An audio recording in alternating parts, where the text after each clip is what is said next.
La direction de course de cette édition-là est nouvelle puisque moi c'est la première fois que j'y suis. Mais par contre j'ai l'avantage d'avoir une équipe qui est formée par Guillaume Évrard et Hubert Lemonnier. Ce sont des gens avec qui j'ai eu déjà l'occasion de travailler sur d'autres épreuves. Et pour moi c'est très important cette notion d'équipe parce qu'on a un suivi 24 heures par 24, 7 jours sur 7. Donc ce n'est pas uniquement une personne.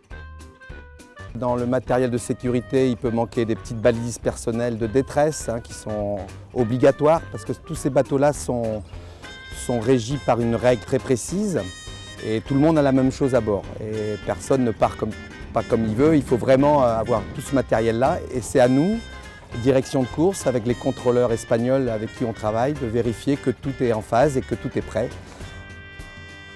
Nous, après, on a aussi les derniers briefings de départ pour expliquer bien comment ça va se passer au niveau sécurité du plan d'eau. Donc ça, c'est un briefing qui se fait le 30 décembre. Donc ça va être la dernière fois avec qui on parle officiellement à l'ensemble des skippers.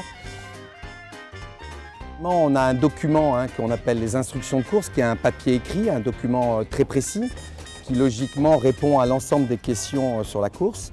Cela dit, il y a parfois des demandes particulières, il peut y avoir aussi quelquefois des ajustements, mais effectivement la direction de course est un bureau qui n'est pas fermé au fond d'un couloir.